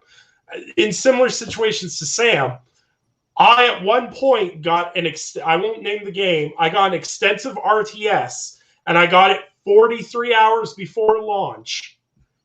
And their words to us was, it would be phenomenal if you guys could make it before embargo and submit your coverage to us pre-embargo so that you guys can make embargo. And I was like, oh, fuck, okay, I guess I'm not sleeping. So on top of working a full-time job, I didn't sleep for a day and a half to get that review, play through the game in its entirety, write the review, which was probably not my best review because I was sleep deprived, to then submit my review to PR approval, essentially, which isn't a thing with most PR companies, I might add, and then post my review for embargo. PR companies need to do better. If you are pitching a 100-hour RPG, don't give the code to reviewers 3 days before. And now I've worked for a lot of small sites. I know bigger sites get a head start, but not that much of a head start most of the time. It's not like as much as you would think in a lot of cases. It's not. Yeah. I mean, it's technically a head start, but it might be a head start of like 2 days, 3 days. Yeah, because usually codes come in two waves. Usually they hit all the big sites, IGN, Game Informer, et cetera, with one wave of codes. And then second wave of codes will go to smaller outlets, media, like small media influencers and everything else. And a lot of people don't understand how that back works. And also, people don't understand PR pressure. People don't understand editorial pressure to get this stuff out the door. And that's part of the thing, too, is the fight for clicks makes reviews such a crunch at all times because you have to make embargo. Because if you aren't part of the first wave, it doesn't matter. And that's a mentality that, honestly, is the biggest problem with this industry right now is how click-focused it is. We see people legitimately miss news beats or get things wrong because they rush something out too fast. And that's not necessarily even on the writer. That's on the people that are pushing the writers, the freelancers, and everything to get stuff out the door. There's enough blame to go around. But the thing is if someone doesn't properly review a game, there's no proper way to review a game. I'm sorry. Beating it, yes, I agree 100%. You should beat a game before you review it. Benefit I've had is I've written for primarily small fan sites and everything. So the biggest mentality was beat the game, write one hell of a good review backed up with a lot of information.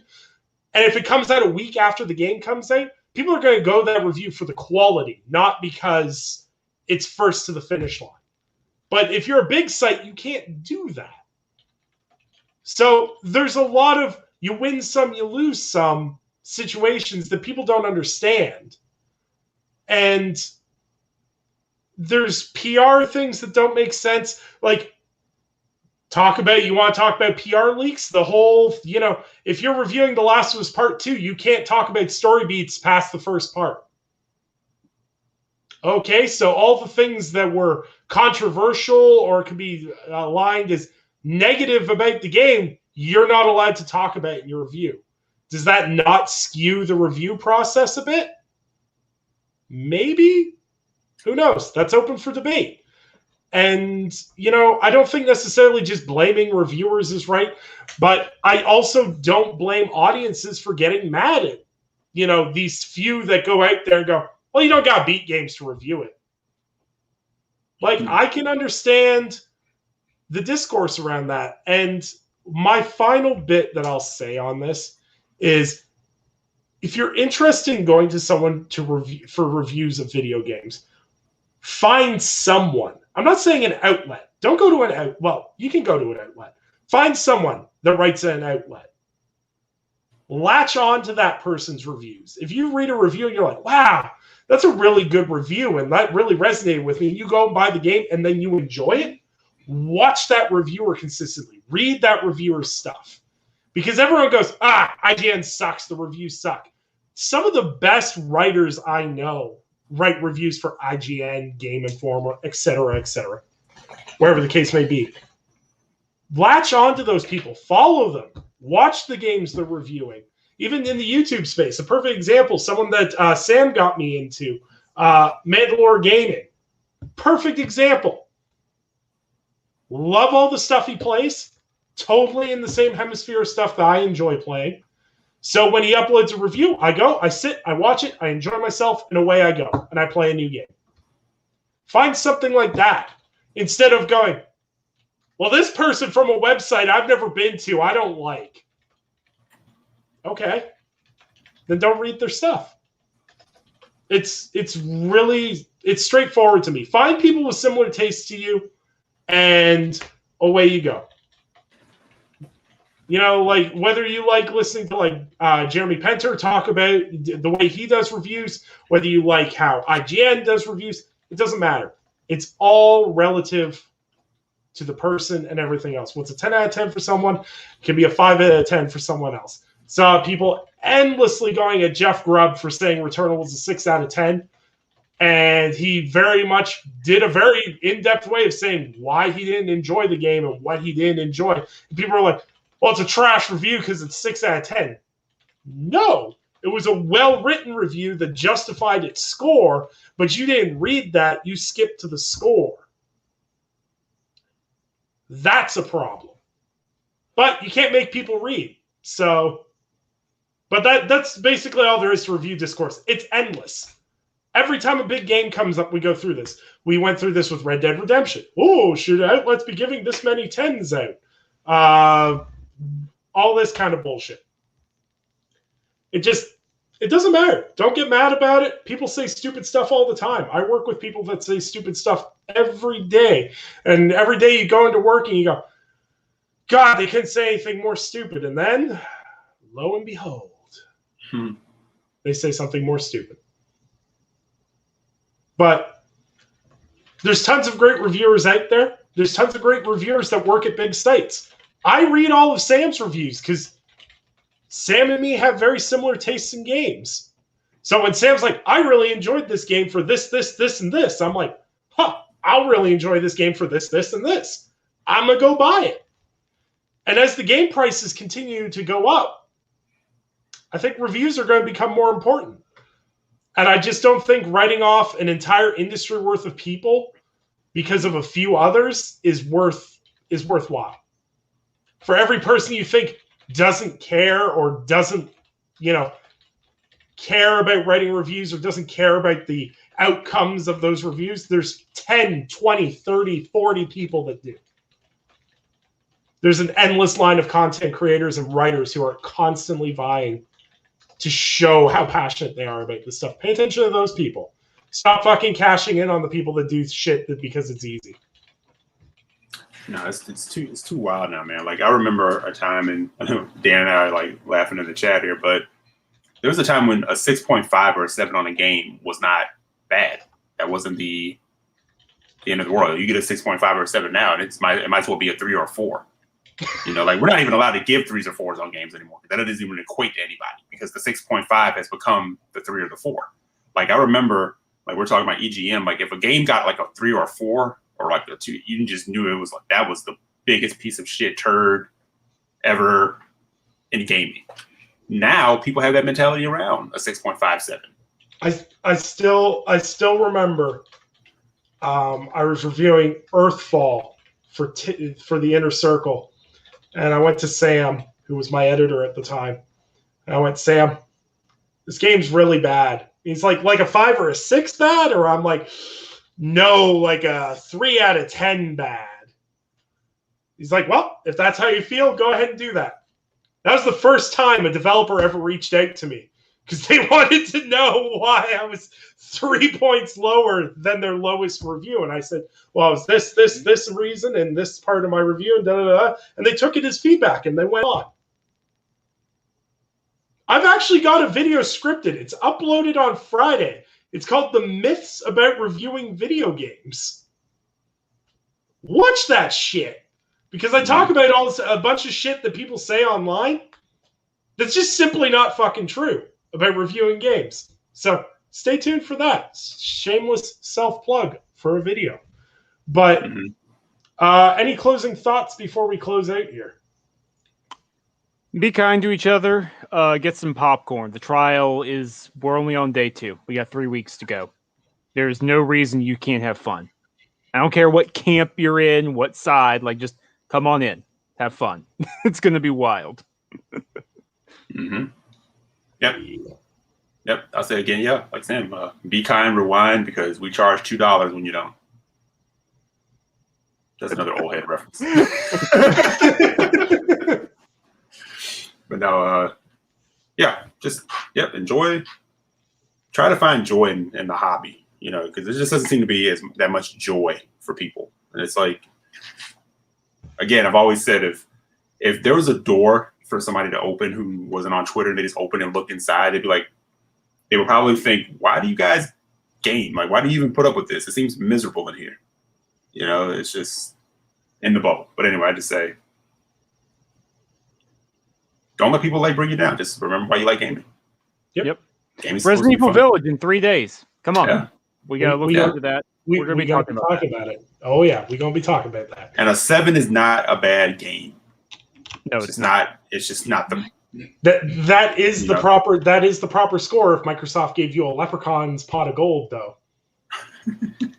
Never gonna not hear that one, huh? Never gonna. Well, it's just the sheer audacity of someone on N4G assuming that you could be bribed with a pot of gold specifically. Like, I don't know if it is the phrasing, right? It is the phrasing. It is the phrasing. Like, if someone's like, "Oh, you were bought to write that review," it'd be like, "Oh, whatever, fuck it."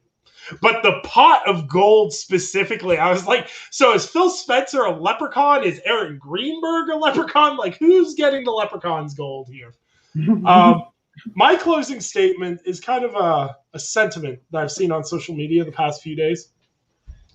And what I'm going to say is this. You don't know people on social media well enough to hate them. You can dislike people, sure. And, if you talk to somebody every day and they'd screw you over or wherever you have, whatever, the hate can grow from that. But legitimately, if you just interact with people on social media and you hate them, do some internal thinking, because I think there's something wrong with you as a person if you can just go online and hate 20 people right off the hop. No problem. And you see no problem with it and think that it doesn't reflect on you as a person if you go around smearing and shitting on people 24/7. Costs absolutely nothing to be nice. It takes effort to be an asshole. Sometimes it takes effort to be nice. I sometimes have to backspace. I sit there and I go reply to something. I'm like, nope, don't do it. Hit that X button. Move on. But ultimately, there's no reason to be mad. Enjoy your hobby. Enjoy your time. I work a goddamn 50-hour-a-week full-time job, and I come onto Twitter to talk about video games because it's fun. I write about video games because it's fun. It's something I could not stop doing even if I wanted to.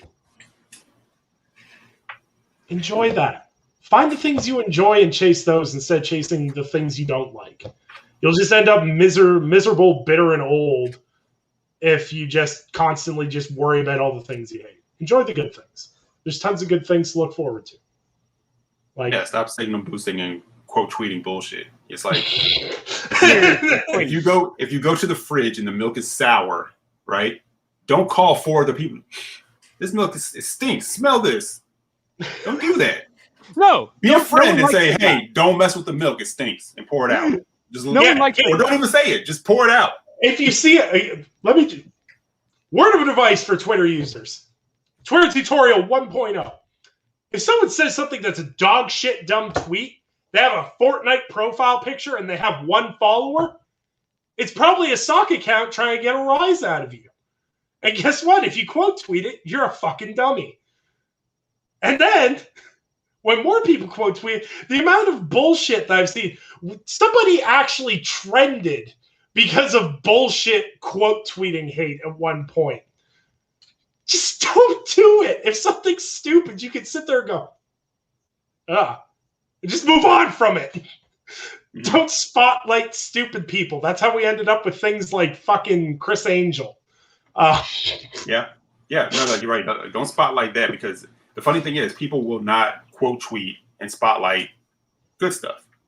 Nope. It's like if something good happens with the platform that you love, quote tweet that. Don't quote tweet the one guy who shit on it for some reason to try to get all your lemming buddies to like dunk on them too, because all you're doing is spreading it further. The fastest way to kill it is don't even interact. Don't even quote tweet it. Don't say anything. Like they said, especially if somebody with 3 followers, you know who that is. Most times I'll respond to somebody like that with the Jerry Seinfeld, who is this? Because it's a sock. It's someone who doesn't have the balls to say to you what they want to say. Yep.